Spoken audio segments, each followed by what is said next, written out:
guys, today I'm gonna be making this dish for you all, and it's called Penus. It's one of the most requested recipes that I've been being asked to make, and I decided, you know what, I'm gonna finally make it for you all. And usually you make this with the first set of milk you get from a cow after the cow gives birth, but because I couldn't get fresh cow's milk or that first set of cow's milk, I improvised. So I'm gonna show you all what I did and how I made this. So stay tuned to see how this is made. So here I have 1 gallon of whole milk, or as we call it in Trinidad, Stayfresh or full cream milk. I also have 1 cup of powdered milk and 1 tin of carnation milk, and you'll need a 1/4 cup of lime juice. So what we're going to do is we're going to mix our carnation into our Stayfresh or whole milk. And you don't have to put the carnation and you don't have to put the powder milk, but I want to make this extra rich, and that's the reason why I'm putting it. I just want to mix that powder milk in so that it dissolves.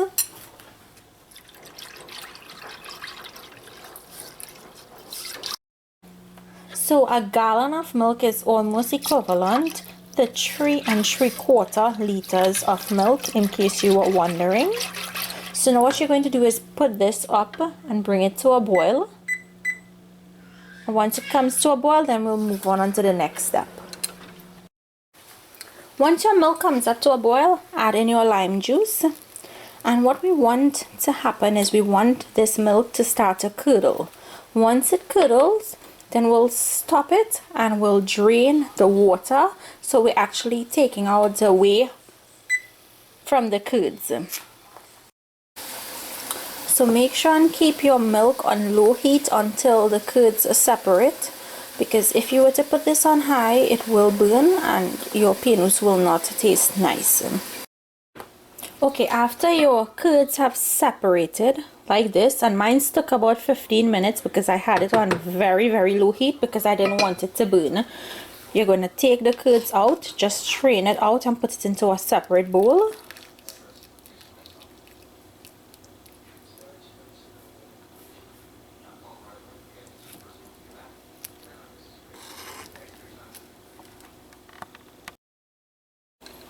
So although I used my little strainer to strain the curds out, there's still additional liquid in there. So what I'm going to do is I'm just going to empty this into my colander or my rice strainer to let that whey drain out.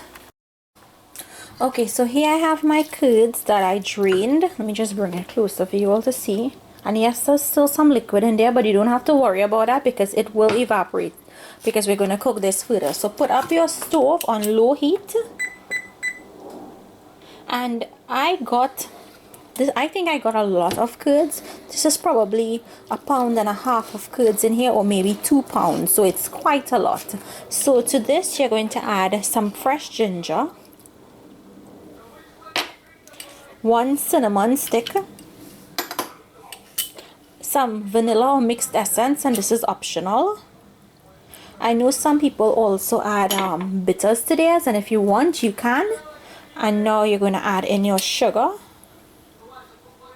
and you're going to mix this in to combine, and you're going to cook this on low until it's very crumbly. So guys, I actually switched the pot I had it cooking in because I found that it was not cooking the way I wanted it to cook, so I switched to my metal pot instead. And since switching, I noticed that the liquid is drying up way faster. So this still has a while to go. Okay, so all the liquid has dried out from the Penus, and this is a very light brown color at this point. If you want yours darker, you just keep cooking this until it gets to the color that you like. So some people like to eat this hot, some people like it warm, some people like it cold. So depending on what you like, that's the temperature you can serve it at. And when you're finished, and if you're not using it right away, I suggest you store it covered in your refrigerator. It can stay for about 3 to 4 days, which I doubt it would last that long. At this point, you can taste it for sugar and adjust your sugar accordingly, and then this will be ready to be served. So here you have it, my Paynoose recipe. I hope you guys enjoyed today's dish. Make it and let me know down below if you like it. If you have any questions or comments, please leave them down below. Thank you all for watching, and I'll see you all another day with another one of my recipes. Enjoy!